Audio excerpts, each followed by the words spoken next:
इस वीडियो में हम सीखेंगे दो लाइंस के बीच का एंगल निकालना। बट उससे पहले एक बार देखते हैं कि हम वेक्टर्स में एंगल कैसे निकालते थे। So angle between two line से पहले एक बार देख लेते हैं एंगल बिटवीन टू वेक्टर्स कैसे निकालते हैं। तो अगर ये दोनों लाइंस हैं, इनके ऊपर पहले वेक्टर्स बना लेते हैं। तो अगर दो पॉइंट्स लें, एक P और एक Q, और ये हमारा ऑरिजिन है, तो इन दोनों वेक्टर्स की बात करते हैं, इनके बीच का एंगल निकालते हैं, वो है थीटा।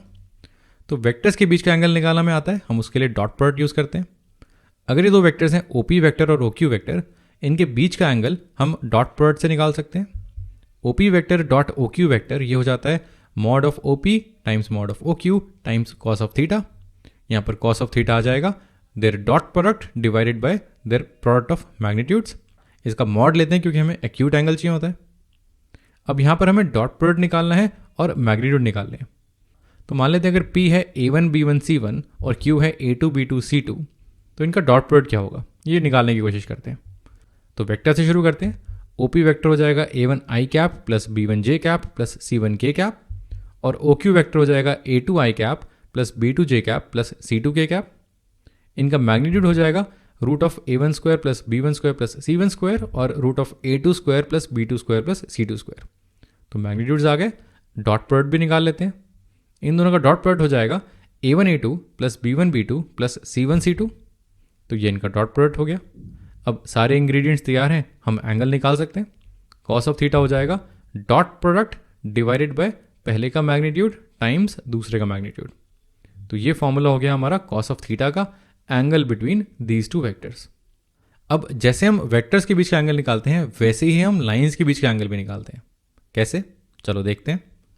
वेक्टर फॉर्म में अगर हम लाइन लिखें तो पहली लाइन हो जाएगी R vector equals to A1 vector plus lambda B1 vector, दूसरी हो जाएगी R vector equals to A2 vector plus lambda B2 vector.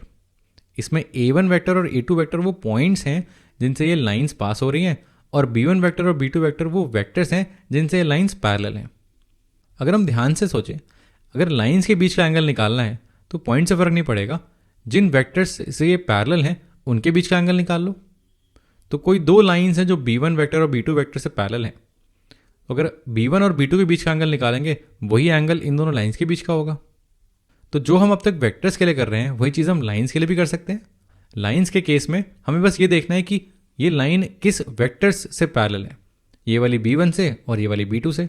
तो इन दोनों के बीच का angle is the same as lines के बीच का एंगल। तो इन दोनों के बीच का एंगल, इन दोनों लाइंस के बीच का एंगल आ जाएगा B1 और B2 के डॉट प्रोडक्ट से। तो कॉस ऑफ थीटा इन लाइंस के बीच का एंगल ये हो जाएगा mod of B1 vector dot B2 vector divided by mod B1 vector times mod B2 vector. Exactly same चीज़ जो हमने यहाँ पर की है वो हम B1 और B2 के साथ कर सकते हैं, और इसी चीज़ को हम कार्टेशियन फॉर्म में भी कर सकते हैं। अगर लाइंस की इक्वेशन कुछ ऐसे दी हो, x minus x1 by A1 equals to y minus y1 by B1 equals to z minus z1 by C1। ये पहली लाइन x1 y1 z1 से पास कर रही है, और इसके डायरेक्शन रेशियोज हैं A1 B1 और C1। ये दूसरी लाइन x2 y2 z2 से पास कर रही है, और इसके डायरेक्शन रेशियोज हैं A2 B2 C2। तो अगर लाइंस के बीच का एंगल निकालना है तो पॉइंट से फर्क नहीं पड़ता, हम न्यूमरेटर्स को इग्नोर कर सकते हैं, सीधा डिनोमिनेटर को देख सकते हैं। यहाँ से आ जाएगा B1 वेक्टर और यहाँ से आ जाएगा B2 वेक्टर। इन दोनों का अगर डॉट लें तो ये हो जाएगा A1 A2 plus B1 B2 plus C1 C2। वो यहाँ लिखा हुआ है, पहले का मैग्नीट्यूड यहाँ पर लिखा हुआ है और दूसरे का मैग्नीट्यूड यहाँ पर लिखा हुआ है। तो कार्टेशियन फॉर्म से भी निकाल सकते हैं हम एंगल बिटवीन लाइंस।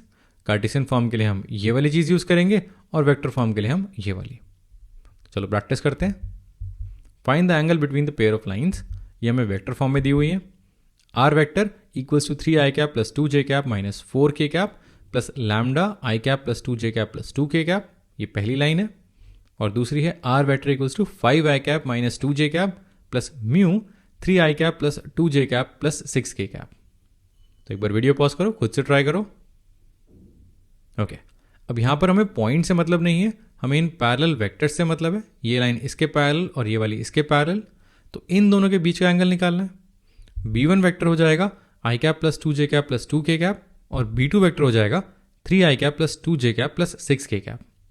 इन दोनों लाइंस के बीच का angle is same as B1 vector और B2 वेक्टर के बीच का एंगल। तो चलो निकालते हैं। B1 वेक्टर और B2 वेक्टर का डॉट प्रोडक्ट लेते हैं। कॉस ऑफ थीटा हो जाएगा मॉड ऑफ इनका डॉट प्रोडक्ट डिवाइडेड बाय इनके मैग्नीट्यूड्स का प्रोडक्ट। तो तीनों चीज़ें निकाल ली हैं। डॉट प्रोडक्ट हो जाएगा 1 times 3 plus 2 times 2 plus 2 times 6, यानी कि 3 प्लस 4 प्लस 12, ये न्यूमिनेटर हो गया। और डिनोमिनेटर हो जाएगा root of 1 square plus 2 square plus 2 square times root of 3 square plus 2 square plus 6 square. तो ये हमारा डिनोमिनेटर हो गया। तो कॉस ऑफ थीटा आ गया 3 प्लस 4 प्लस 12, यानी कि 16 plus 3 19 divided by root of 1 plus 4 plus 4, यानी कि रूट 9, ये हो गया 3, रूट ऑफ 9 प्लस 4 प्लस 16, ये हो गया रूट 49, ये हो गया 7। सो कॉस थीटा आ गया 19/21, यानी कि थीटा आ गया कॉस इनवर्स 19/21। तो इस तरह से हमने एंगल निकाला इन दोनों वेक्टर्स के बीच में, जो कि सेम एंगल है इन दोनों लाइंस के बीच में। अब कार्टेशियन फॉर्म भी देख लेते हैं। Find the angle between pair of lines, अगर लाइंस कार्टेशियन फॉर्म में दी हो।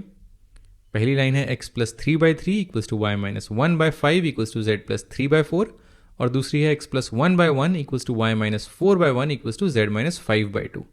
एक बार वीडियो पॉज करो, खुद से ट्राई करो। ओके, चलो साथ में करते हैं। इसमें न्यूमिनेटर्स देखने की जरूरत नहीं है, हमें फर्क नहीं पड़ता कि किस पॉइंट्स से पास हो रही है लाइंस, हमें इनके डायरेक्शन से मतलब है।